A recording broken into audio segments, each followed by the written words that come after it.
নমস্কার বন্ধুরা, আমি শম্পার খাবার ঘরে আপনাদের স্বাগত।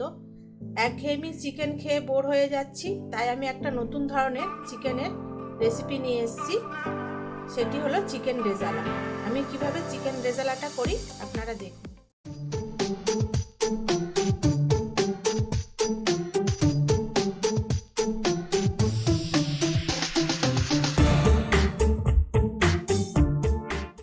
আমি এখানে 1 কিলোর উপর চিকেন নিয়েছি।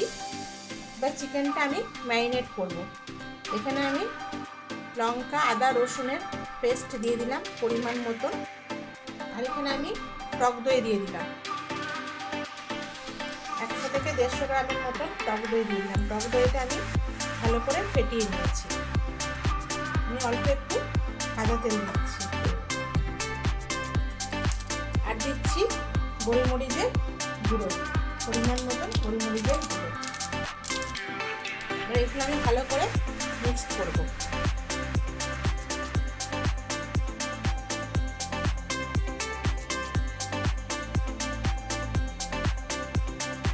এটা আমার ম্যারিনেট করা হয়ে গেছে। এটা আমি 1 থেকে 2 ঘন্টা ফ্রিজের মধ্যে, নর্মাল ফ্রিজের মধ্যে রেখে দেবো।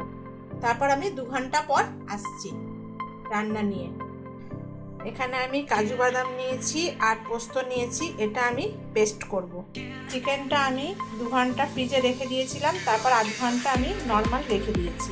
এবার আমি রান্নাটা শুরু করব।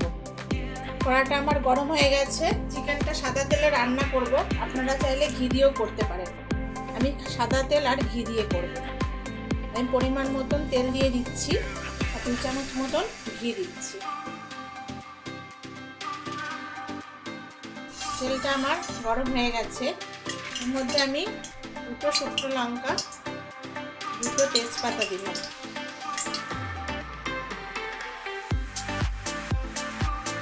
একটা বাটা পেঁয়াজ নিয়েছি,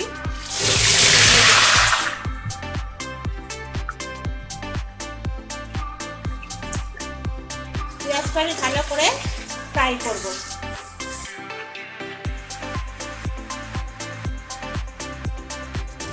আমি এটা 1 মিনিট মতন ফ্রাই করে নিলাম পেঁয়াজটা।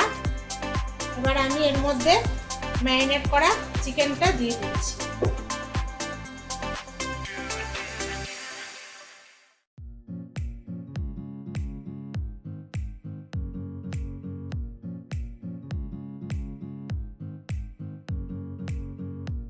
এটা আমি এখন 5 মিনিট মতন কষাবো।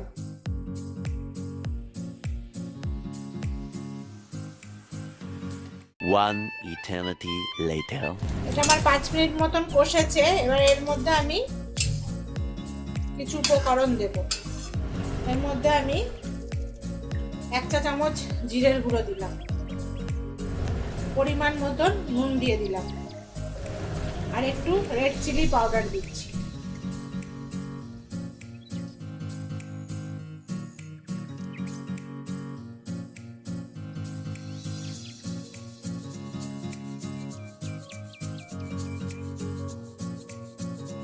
এটা আমার আরো 5 মিনিট মতন কষানো হবে। চিকেনটা আমার 5 মিনিট মতন কষেছে।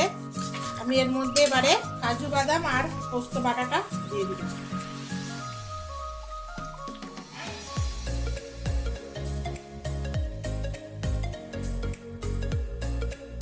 আমি চিকেনটা আরো 10 থেকে 15 মিনিট মতন কষাবো।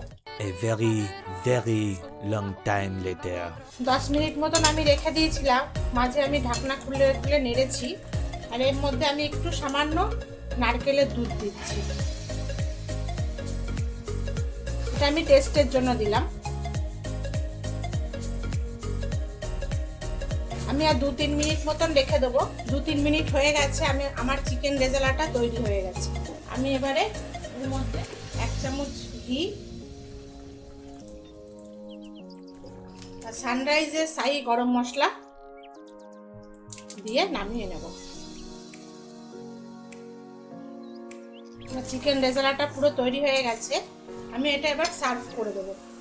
কত সুন্দর হয়েছে। আপনারা বাড়িতে এইভাবে তৈরি করুন, এই পদ্ধতিতে। খুব ভালো লাগবে খেতে। এটা রুটি, পরোটা, নানের সাথে খুব ভালো লাগে।